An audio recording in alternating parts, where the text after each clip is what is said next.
Okay, in today's class, we are going to look at user group and management. And along with that, we will also be looking at the quotas, how to assign quotas for the users. Based on users, how can we restrict the usage of their disk? Okay. So agenda, so we'll be looking at user management and the types, user management introduction. Then we'll be looking at what are the types. Then what are the commands that are in that can be used for managing the users and groups. And finally, the disk quota thing. So this is what we are going to look at.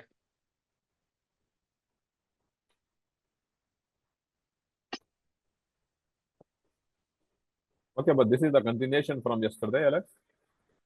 No, not really, Shafi, because yesterday we were looking at package management.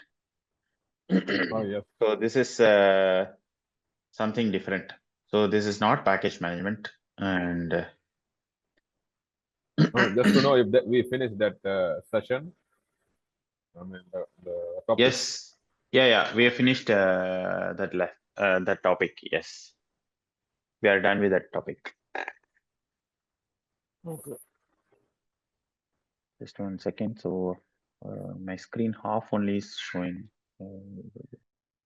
Okay, so in Linux, basically, Linux is basically supports multi-user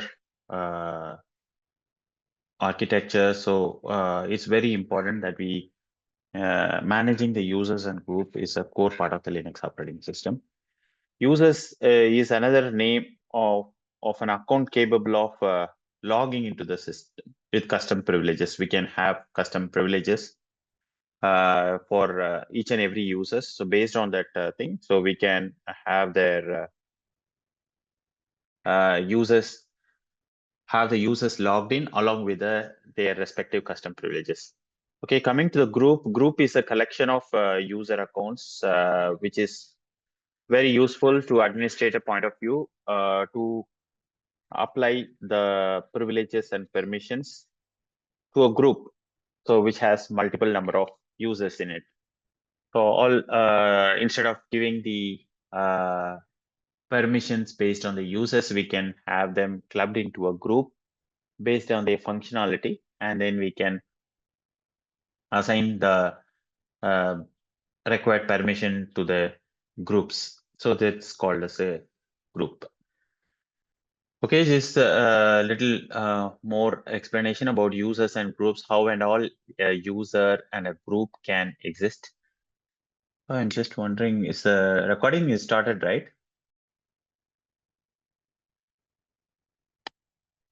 Recording enabled, correct? Yeah, the meeting is being recorded on the top. Yeah. Okay. Yeah, sure. Okay. Yeah. So these users and groups can be in different combinations. So based on our requirement. So let's look at a sample example, sample scenario here. So there is a users group at the top. So you have a very big users group. Let's just one Yes. thing. Yeah. This one, I think we are familiar with this concept. We can proceed to the next slide. Yeah. Okay, But we can in fact, this one we will see it in the CLI. In fact, here in the as far as the concept, we are aware function. of Yeah, user and you are groups. aware Yeah. of that, right? Okay. But in CLI, Okay. yes, we need to see this one. Yes. So I'll just quickly finish off with this thing, and then I'll go to the CLI. Okay. So I'll just run through. So users, yeah, there are three kinds of users. One is a root user, which is the privileged user, which will get created during the time of installation. Same as the system users. So system users are also users that are used by the Linux processes internally. It will not have a shell terminal, or it will not have a login ability and all. So it will be used by internal processes for its use. And the regular user are the ones that can be created by the root account for each and every users of the system. So that's about the users. And coming to the groups, there are two kinds of groups. One is the user primary group, UPG they call, or it's also some user private group, or some people call it as primary group.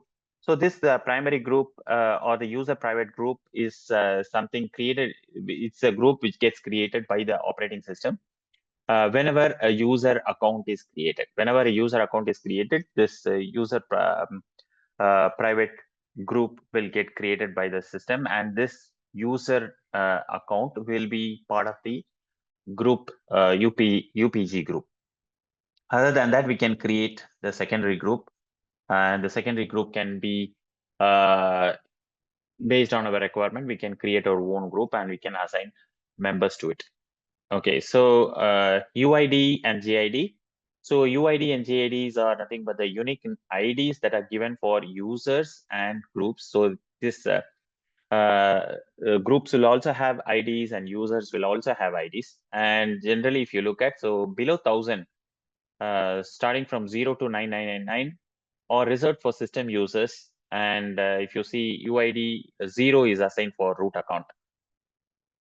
And typically the UIDs for the regular users and the groups that we create will get started from UID underscore min and GID underscore min, which is present under the login.defs file. So it typically starts from 5000, which we can modify it also, but we should keep it in mind that less than 1000 is 0 to 1000 is meant for the system users and groups. Okay, so these are the user group commands. Maybe I'll just go through these commands in the system instead of just walking through. So user add user add is first command is ID. ID will display the user and group IDs for the logged in user. Currently, if I'm logged in as Alex, so if I give ID and enter, it will tell the UID and GID of the currently logged in user. User add, user mod, and user tell are all the commands which can be used for adding a user, modifying an user account's information, deleting the user account information, user account. And group add, group mod, group tell, or these are the commands which can be used for adding a group, modifying a group, or deleting a group. G password is a command which we can use to assign any password for a group. So basically, generally we don't have a password for the groups, but there's a provision. If you want to create a password for a group, we can do so using G password. And PWCK and GRPCK are commands which we can use for checking the or verifying the password group and shadow files. And new GRP is a command which we can log or change the group of the logged in user whenever we want to. So for example, if I am logged in as Alex, and by default, I will be part of the Alex primary group. And if I want to get into some other group, I can use this command new group and give the name of the other group so that I'll be getting into the new group. So the reason for doing such things is as basically some of the applications might be having permissions in the other group. So I can get into that group on a temporary basis, and I can utilize or access the account or access the application or whatever. Okay, so there are some key files that we need to know. So user account informations are stored in this etc passwd file, and password informations are stored in shadow file, and group information is stored in etc group file, and group password are stored in G shadow file. Okay, so user add command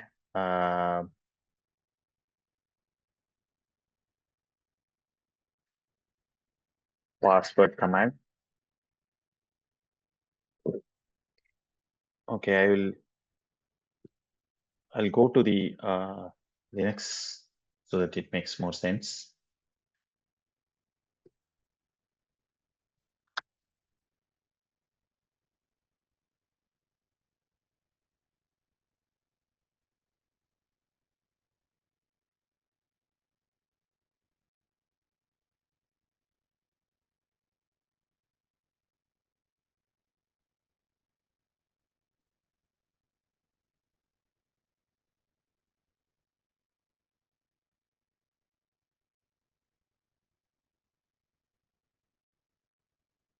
Okay, user add command is the command that we can use to add a user, and it has got some options. These options first, let's take a look, and then we'll try in the system.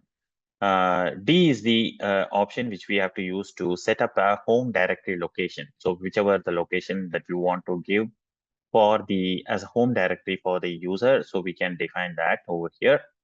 And S is the option that we have to give for shell, and the shell could be bash shell or z shell or whatever shell. So we can define which shell the user needs to be set to use.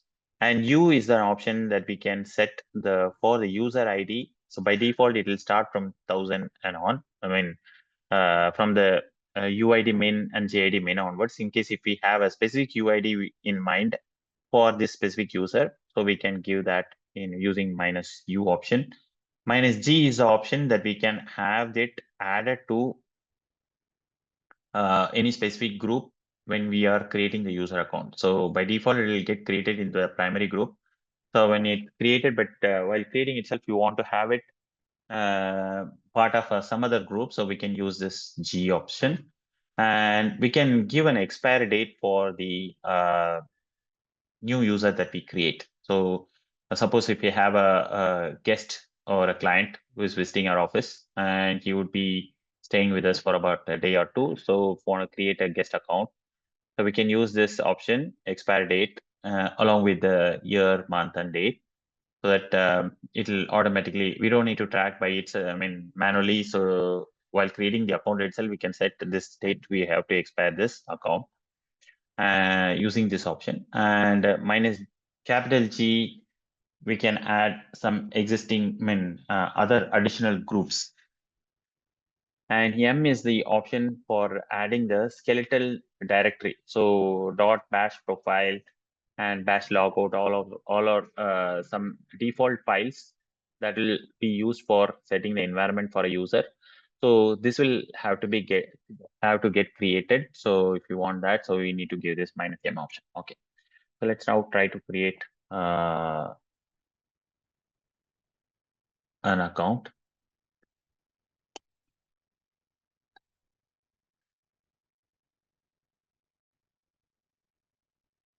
I have logged into the root, so I'll try to create an account. User add -M. M is the option for creating the skeleton directory. -D is the option that I'm giving. And I'm going to create guest 2. And -S is the option to set the shell, which shell I want to assign for this user. I'm saying it is bash shell. And C is for comment. So in case if you want to give a elaborated long name along with a surname and all, so we can use this. So I'm giving guest 2, and finally the account name. So that's going to be guest 2. So when I hit enter, it's going to create the account. Guest 2 is the name of the account. So now the account is created, but we need to set the password for this account. So to set the password, we can use the command passwd.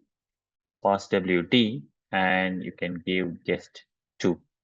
That's the name of the user account that we have just created. So while giving this command, it'll prompt us to enter the password for this newly created account. So this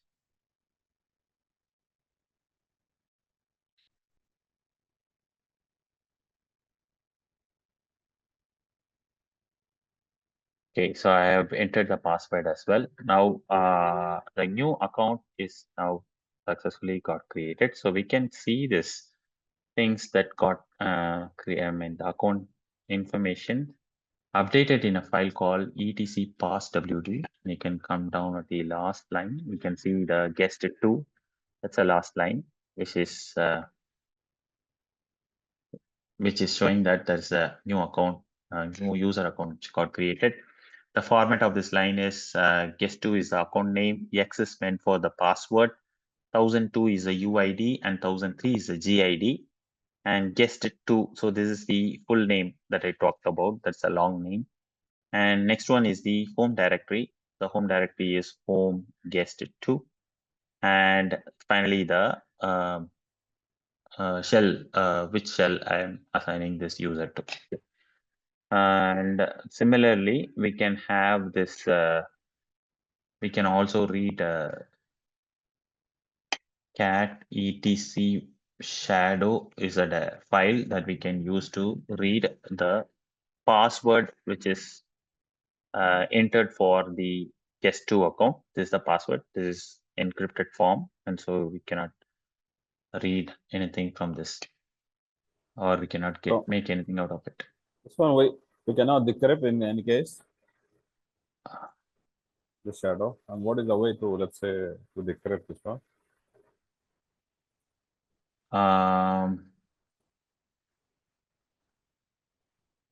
Way to decrypt. So is there any reason you are asking this question? So in case we forget, normally there will be group in case accounts, if you forget, so the one point is actually you can use root password, root login to reset the password for that particular user. That is one solution. Yes. And the other solution is there's another command called conversion, pwconv. So pwconv is there. So this will, what will do is actually this will remove the encrypted password and it will store it in the but however, whatever we do, so it will not be available to us in plain text form. So if you're looking for the password to be seen in the plain text, I don't think that can be done. So this is my understanding.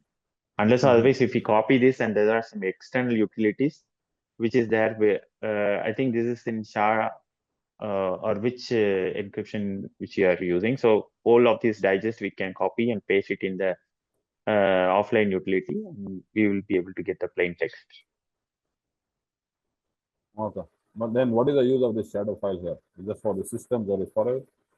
Yes. Yeah. Shadow file is basically you can verify that yes, there is a password that we have updated or there's a password that is there. So it's there's a password which is set for this user and it is stored there. So we can make sure that there is a password meant for this user account. Okay, so we'll try to log into the newly created user. I'm exiting from the root account and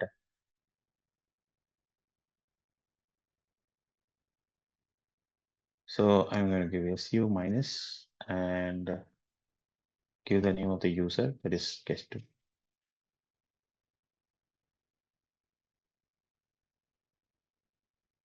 Yeah, so I've successfully logged into this user and I'm currently in my home directory of the guest2 user.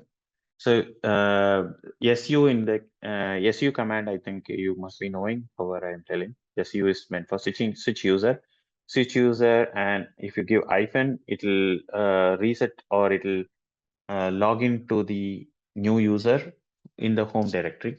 If you give su and guest2, it'll be in the previous directory itself. If you want to move to the home directory of the new user, we can use su hyphen and the name of the user.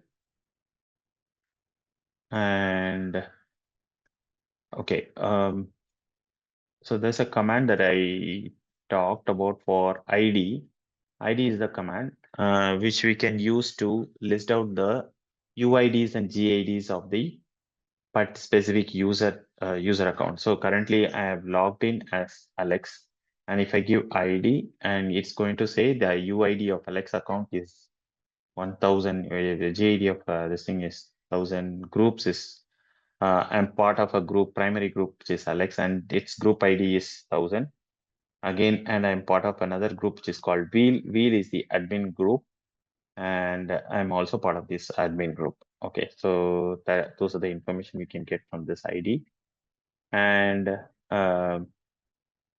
if you say groups, this will tell what are these, what are the new, what are the groups that this user is part of. Currently, I'm part of a primary group, which is Alex, and I'm also part of the admin group is the name of the admin group is Wheel. I told you about new group. So in case if I want to use get into a new group, I have another group called demo group. Demo group. If I want to get into the new group, I can give new group.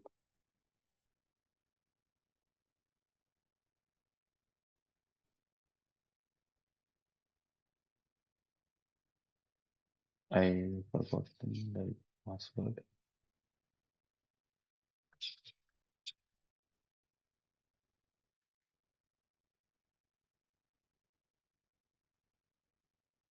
Okay, forgotten the password for this new group, but we can move to any group we like. Let me try to create another group. Okay, if we, now that we have created a user account, we'll try to create a new group and make the newly created user account part of that group. So that's the one that we'll do. So new group can be added by using the command group add sudo group add and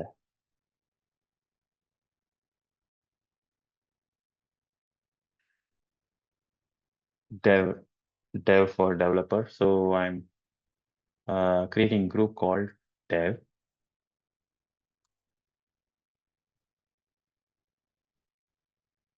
Okay, and group is successfully created. And if I want to make the newly created user part of this group, newly added group, the command is sudo user mod. User mod is nothing but modifying the existing user, and we may have to give this option A and capital G and give the name of the group, which is dev, and the user account is guest2. So by this command, it's actually putting the newly created user account into the newly created group. Okay, now how do we know that it has gone into the guest2 is part of dev group? So we'll have to log in.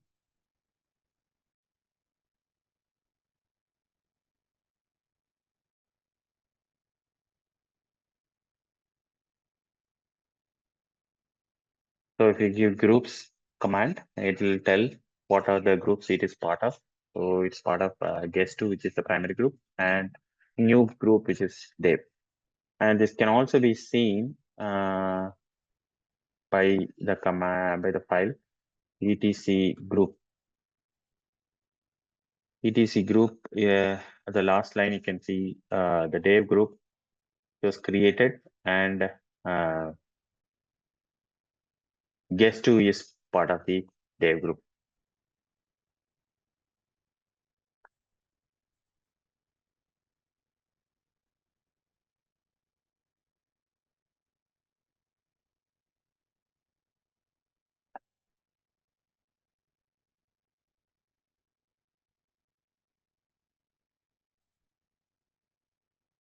New group, some I missed something, so let me get back to you about that new group thing tomorrow.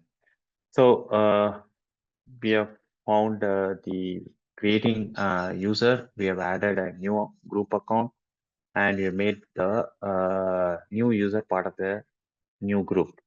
Okay, now let's do one more thing. So there's a thing called wheel. New group. There's a group called wheel. Wheel is the admin group.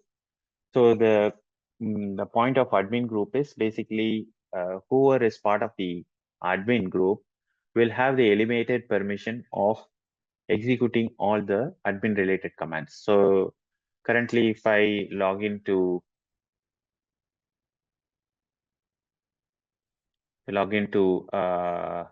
guest2, so if I try to do some command like user add, so it will not allow because guest2 is not uh, part of the admin group, or it is not having the admin permission. So it will not allow me, and it says permission denied. So if you have to if you have to give the elevated permission to execute the admin related commands. So I have to make this new group part of a group called wheel. Wheel is the admin group for RHEL based system by default. So we can create these admin groups or customize these admin groups the way we want. So suppose if you want to have some users to execute some of the admin related commands, we can specify those commands and create an admin group so that those users can execute a limited amount of commands. So, but wheel group is not having any restrictions. So once we have this user part of any part of the wheel group, so any user can execute the admin related commands. So let's try to put this user into the wheel group. So to do that, user mod and minus small e capital G, and the name of the admin group is wheel, and then you can see guest 2. So it is now guest 2 is part of the wheel group, and we can see that by giving cat etc group.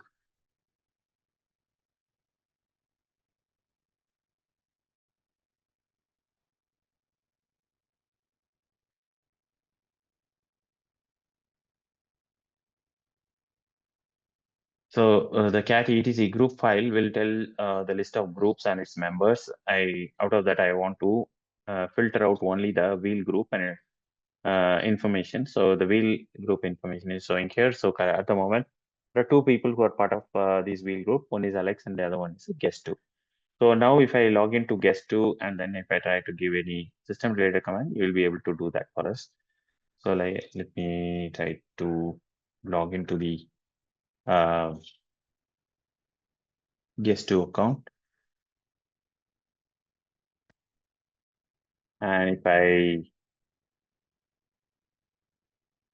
give some sudo systemctl, for example, restart HTTPD. So this is an admin related command. As a simple guest 2 user, I will not be able to do this job. Since I am part of as guest 2 user, this guest 2 user is part of the wheel group. I'll be prompted to enter my password just to verify.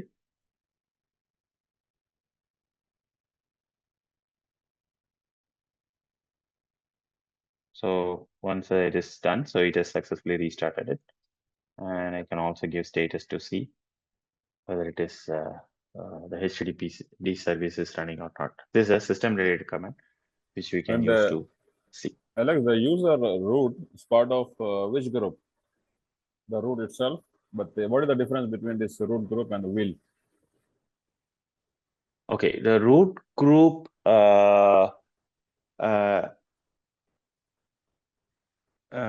difference between the root group and wheel group. Wheel group is one second.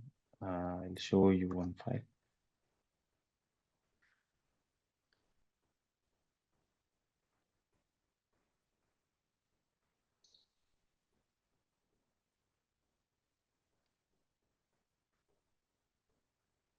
So root group, root is an account.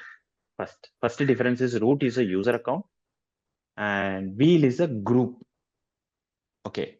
So now another difference is wheel is a group which we are specifying in a configuration file that it will be allowed to execute all the commands. And we can Where is that specify. configuration?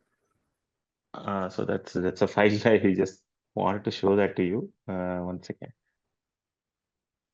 So this is like system generated file, no? We as a user or We admin, we are can not. we can change it. Yeah, we can By modify it, but default, by default, it should be by created. default, it will be created by the system. That's correct. By default, it will be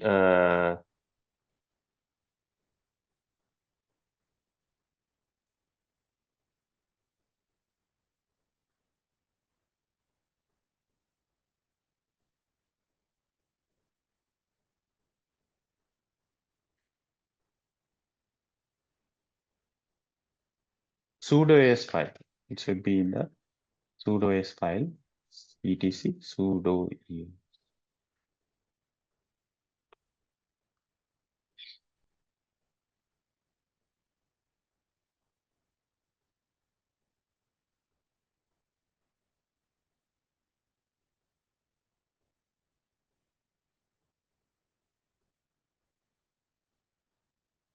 This is a very delicate file, so just log in here.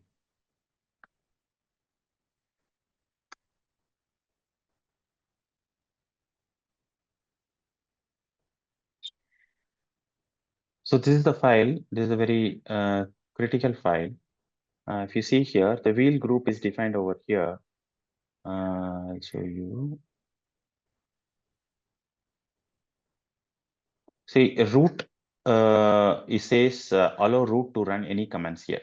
So this is a configuration that's there. It says root account will be able to execute all the things. And this is what is the wheel configuration. Allow people in group wheel to run all. So this is the admin group. So whoever is part of the wheel group will be able to perform the same rights as same root. So where is this file? Please go back. etc. Your voice. Yeah. So do you see the screen now? The screen can see, but your voice is very low now. Oh, okay. It's the mic. Your mic is. I think our voice is okay for you because your speaker is good. That's the mic, I think. Yeah, now it's better. Now speak, please. Yeah, so I've still connected my Bluetooth with less power, but since I mean it's going to be like 10-15 minutes time, I think it will work. I think so. Yeah. Okay, so if you want to delete the username, user account that we have created, you can give the command user del -r and give the username. It will delete the user.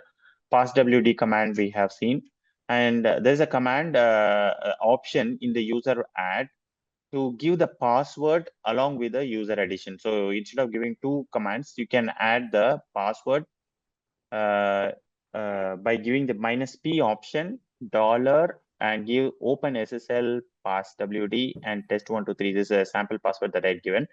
So we can give whatever password that we give, and it will get encrypted and it will be stored onto the user database.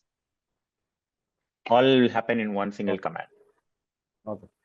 Yeah, so there's a thing called default settings for users. It's there in the login.defs, which can be configured using a command called change or change. They say so.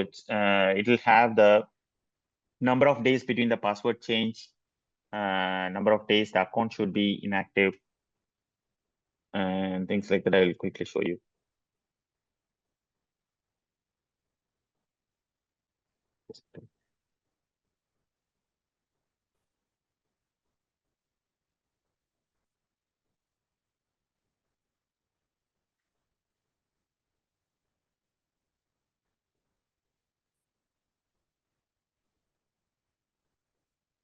For a specific user called guest2, so this is the configuration currently at the moment. So last password change was happened on the January 29, and password expires no, never.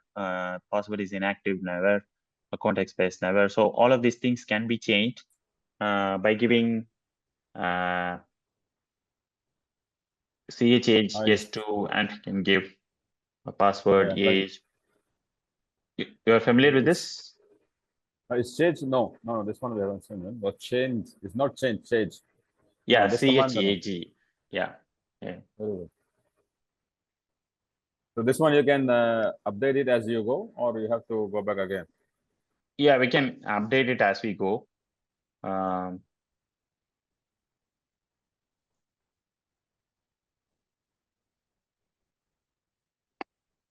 This is the easiest way to update it. But however, we can also give chage -m option to change each of these fields. But chage and give the user account, it will take us through to change each and every things. Okay, 2025 -01 31 02 maybe 02 like this. and I'll change it. And if you see here, so you can see the configurations that I've just made. So minimum number of days between password change should be 5, and maximum number of days between password change 10. Number of days of warning before expires 2. So all of this information is given here.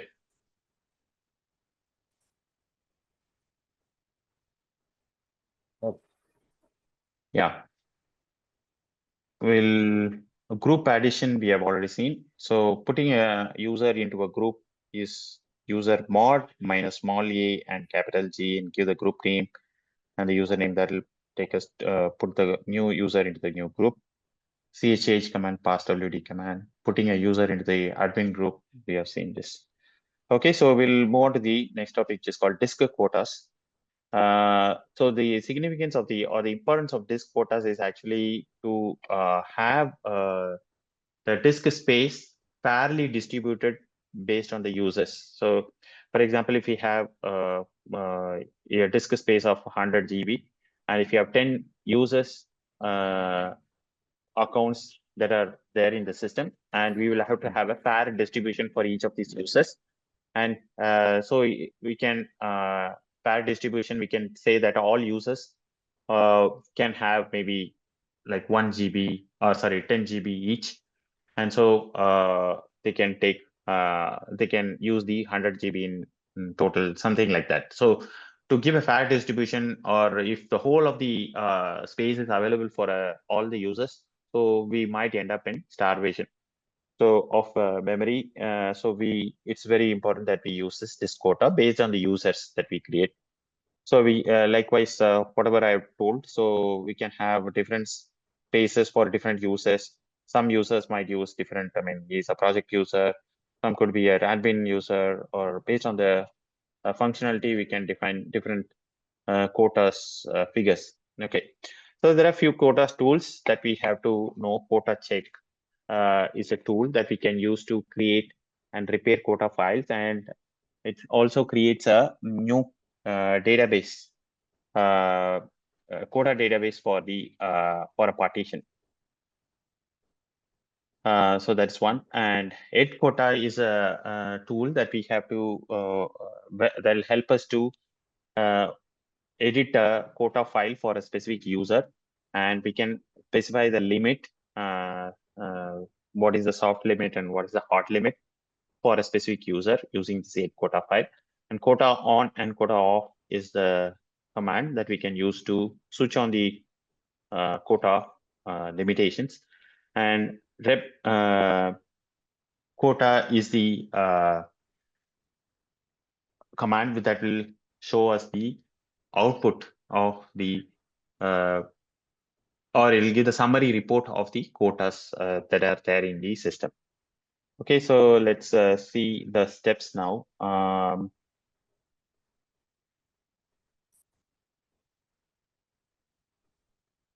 Side by side, I will show the steps. And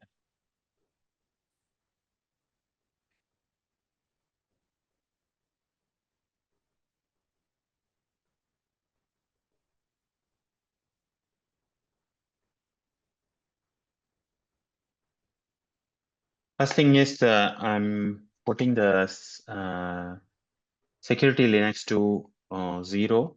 That is by set enforce 0. Currently, it's an. What is this next one? Sorry. This is the security, built-in security that is available for RHEL based systems. So so it'll give little more security. So we will have to switch off this, otherwise it'll it'll have a set of policies which will try to apply and which might interfere with the things. So we will have to if we have to enable that, we may have to update those policies to accommodate this. So at the moment, I'm just giving us what is the current status? How we can know what is the current? Get enforce. We can get to know that.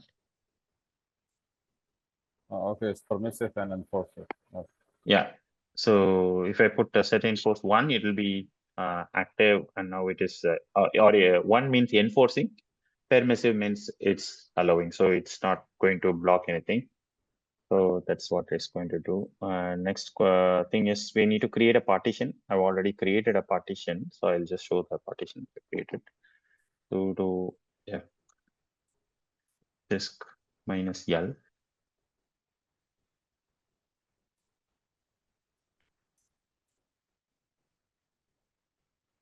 Or ls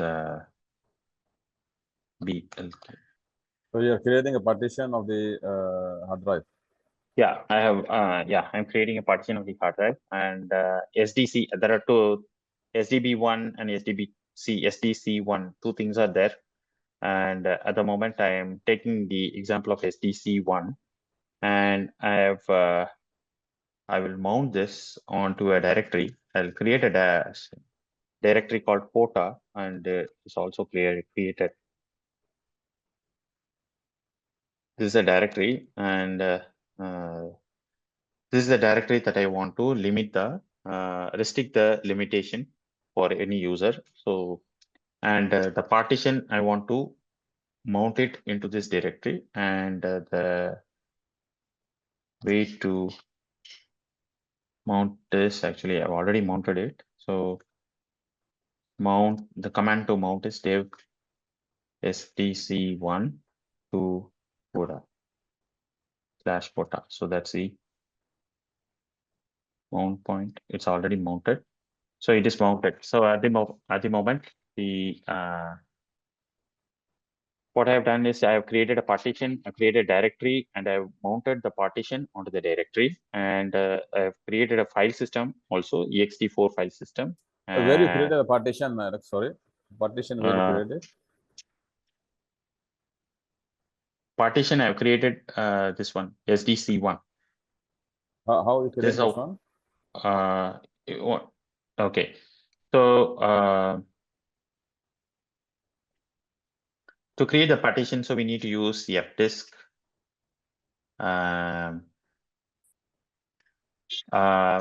First, we need to add a disk into the hardware. So since we have only the virtual machine, so what I'm doing is I will add it in the virtual box.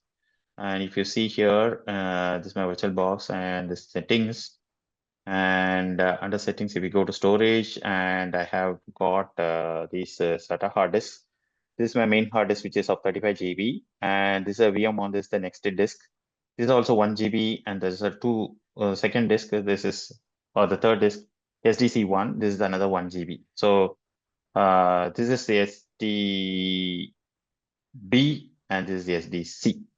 So this is the disk that I've added. Once I've added this disk, so it will be aware. We can see this disk in the lsblk or fdisk command. We can see this disk. Once we have this disk, we may have to use the fdisk command to make a partition. I have a separate session on that. So, however, since you have asked it, so I'll quickly say this. Fdisk is a command to say dev sdc. So if you see help, M for help, and if you want to print the partition in details,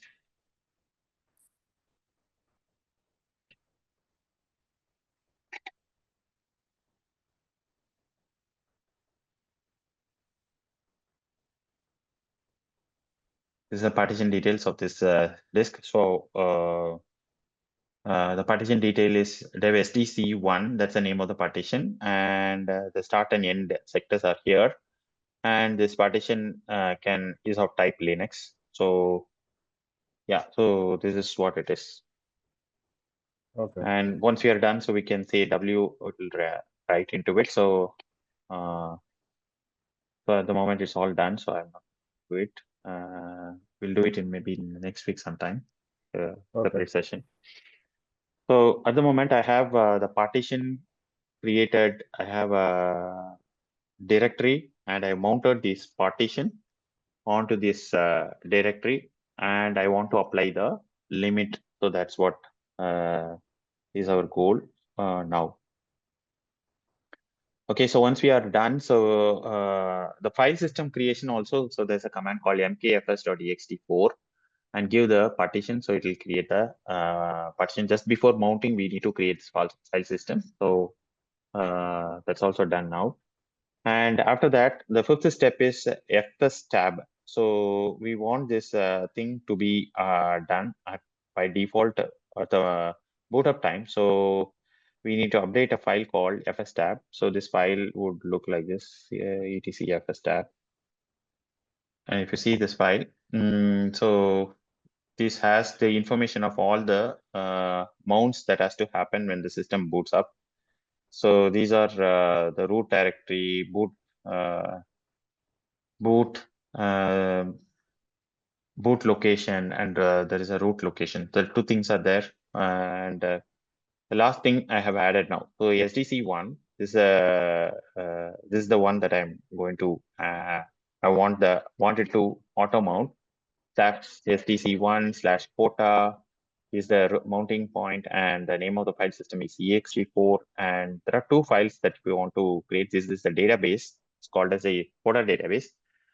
One for the user level and other one for the group level. So we'll have to give the name of these database files, and 1 and 2. So this is the configuration that we have to give for fstab file. And once we done that, so we need to reboot the system. I have already done that. I don't want to do it. So just to make sure the system is come up with auto mounting the newly created partition. So that's what we are doing now. So we have successfully done now. And once we are done, then we have to check, create the quota database using the command called quota check minus VUG and give the partition details. So quota check minus VUG del SDC1.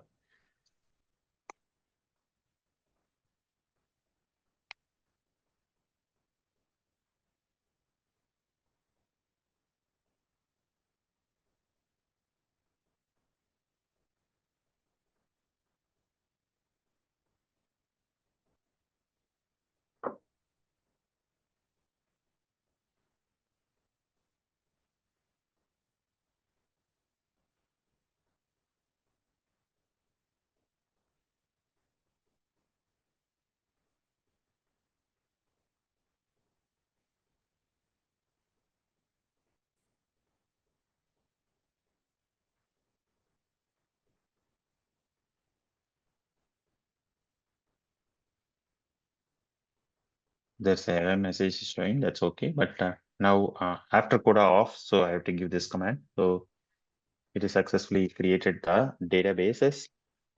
So to see the databases, I can go to the quota directory and I can see this database, quota.user, quota.group. So these files or the database files got created for this directory. So that's already done. Next one is the user that I'm going to create. So I've already created the user called guest1, and guest2 is also another user, but we'll take guest1. And ninth step is to edit the guest user's quota file. So add quota minus u guest1.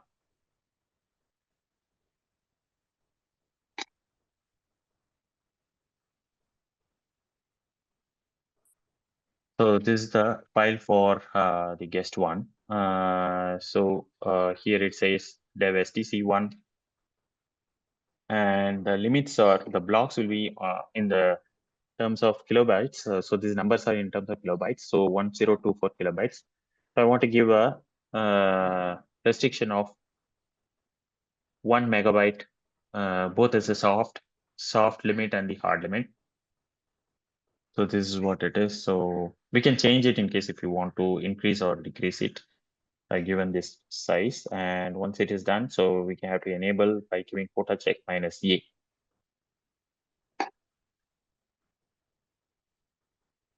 To activate it. So it is now activated. And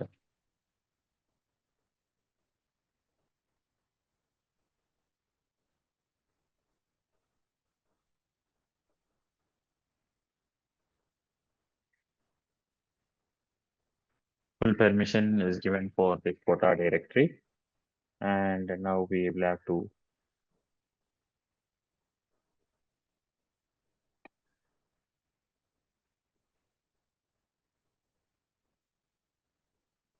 quota on -a. So it is now fully active. Quota is fully active now, and now we can go ahead and test. To test this, actually,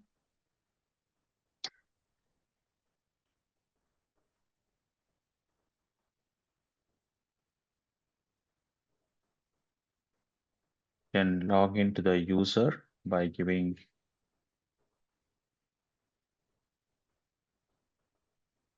log into the user now, and I can check by giving this command. The command is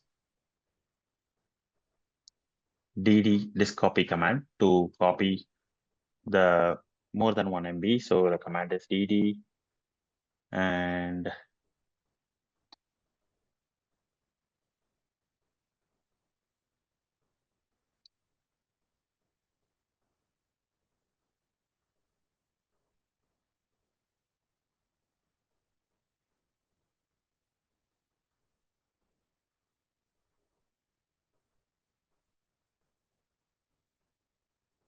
so this is the command dd disk copy dev 0. That's a test partition. That's an input thing, and output is under quota, and there's a file called guest file. And I'm writing in terms of 1 megabyte, and like this, I want to write 10 chunks of 1 megabyte. And when I press enter, it says user block limit reached. So which means actually this quota exited. So which means this quota is in action, and that's why we are getting this output. Okay, so now if you want to see the report, you can give the command rep quota -AUG.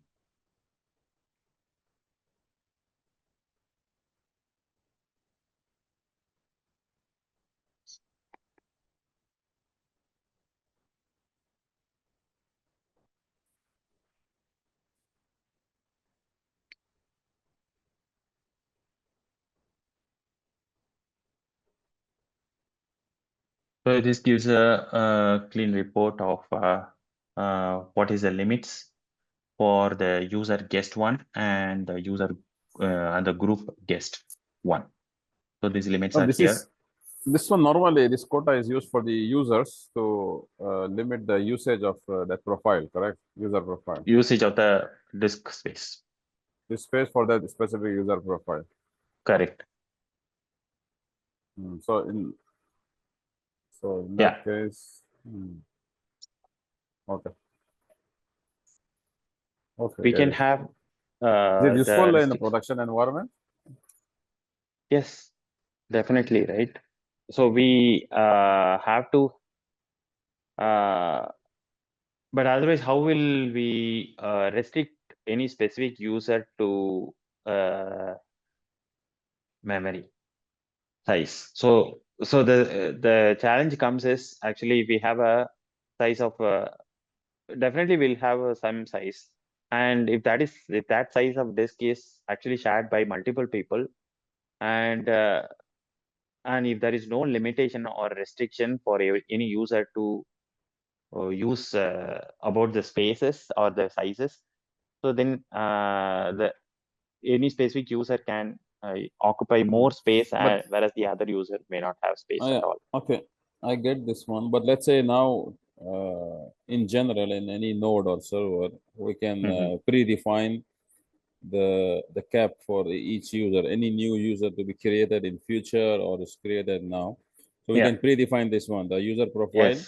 Any user profile, whenever it is created today or in future, should not exceed 1 gig or 10 gig. We can do this. Yes, we can do that. Yeah, that's how the production is. This is how it is done now. What your steps? This is what you have done. Yeah, that's what I have done now. So you created a partition from the local hard disk. Let's say you take out of 500 gig, you take let's say 100 gig, for example. You create a partition of 100 gig. So in this partition of 100 gig only, any user which is created will use from this 100 gig only. Yes. So if we have more users, let's say 10 user, we create for 10 gig each. And if we have 11th user, where he will go?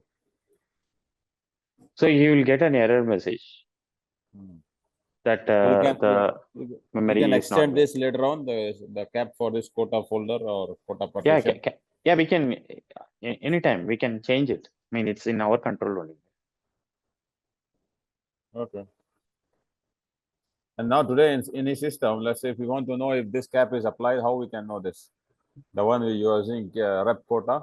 Quota Yeah, is rep quota minus AUG. So that's a command. We give rep So- quota minus AUG. It will no, this one you get because you created this one. So if we want to know in any system if this cap is being or this concept is being applied. Yeah, so we can make this this command is available, and you can use this command to check if there is any limitation or any cap is set for any users. You can definitely see. Yeah, because when we are running it, we don't get any information, so it means it's not been applied. Yes, so it's not been applied. So basically, if at all, if we want to restrict, put a cap for any user, then we'll have to do it. Otherwise, yeah. So basically, if we have so much of space and we know how much we are going to use, we will not or some mechanism we will have to maintain our usage of memory for specific on user basis.